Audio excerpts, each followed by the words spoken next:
Oh, praise the Lord. Good morning, everyone.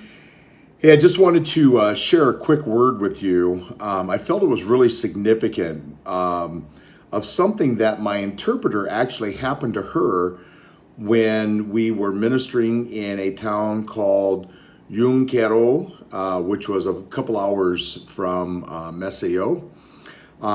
Very, very powerful. She's never had anything like this before.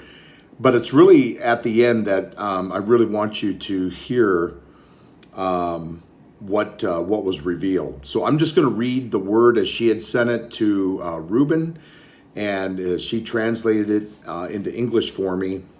So here goes. Pastor, yesterday when the ministry was about to begin, after Pastor Jeff spoke about angels and the word that was read in Isaiah, the Lord asked me to come down to kneel and hide. He said, "My fire will pass, and I don't want you to burn. Get off until I have to do here is over." I did what he said. I didn't see angels with natural eyes, but I could feel them pass and fly by from side to side. Then I felt a strong wind coming over me. With spiritual eyes, I saw an angel with a huge sword. I was grabbing my knees and crying and said, "Lord, I want to get up." And Jesus said, "Do not get up. I am destroying Sodom and Gomorrah, and I don't want you to get beaten. Stay as you are. If you get up and see what I'm doing, you will become salt." At the same time, it opened my understanding and spiritual vision. It led me to see that the Lord was erasing sins and cleaning people there, and then took her to Sodom and Gomorrah from the past and saw that it was destroyed. And she saw people screaming. She saw Lot on his back and his wife put to salt. Then she writes, "Then the Lord would take me to the future and show me his approaching consuming fire. I saw people screaming, crying, suffering, the angels fighting, and much fire indeed. Keep praying and how you were kneeling.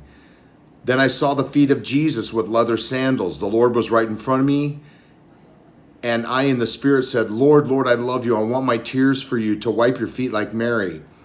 At the same time, the spiritual kingdom was opened, and I was like Mary. It was like the Lord showed me Mary crying at her feet.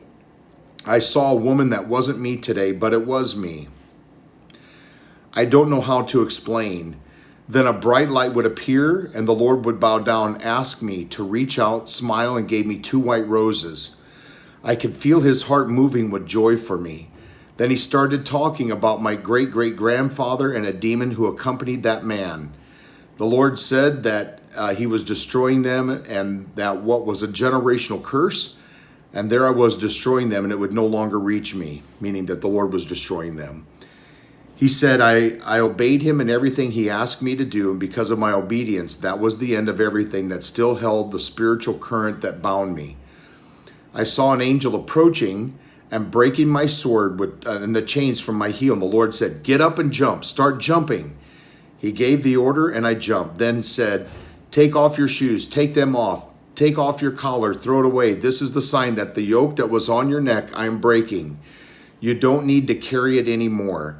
And the shoes are the signal that the dream I gave you a few months ago is coming true." Then I count the dream. Then after jumping, I saw the Lord in the form of a lion. He left the front door, passed over the people, approached the altar, and roared loudly. And with the Spirit I heard, "This is my place. I am the one who reigns." I wasn't just talking about that church, but about the spiritual altar in each church. The altar is yours. The throne is yours. He who reigns is he. And that's what he had shown me. So that's a little bit of a rough translation. But the thing that really gripped me in all of this was that every spiritual altar is his in every church. The meeting that night was off the charts. Last night was a lot of plowing. We had to confront some things of sin. And this morning at the pastor's meeting, a great deal of brokenness and repentance. And there was such a move of God.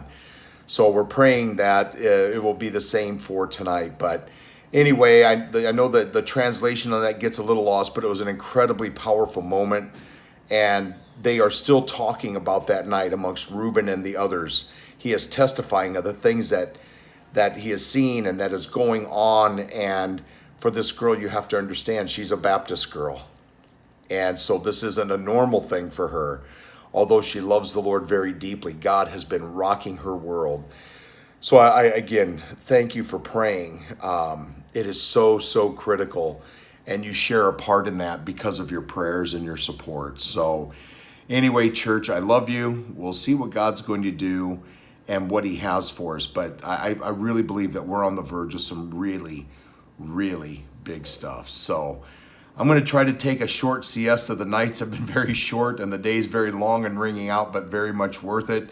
So I'm going to take a little rest and then spend some time before the evening meeting tonight. So, well, a week from today, of course, it'll be tomorrow. That sounds strange, but anyway, I'm looking forward to getting back, and they are already talking about the team coming here.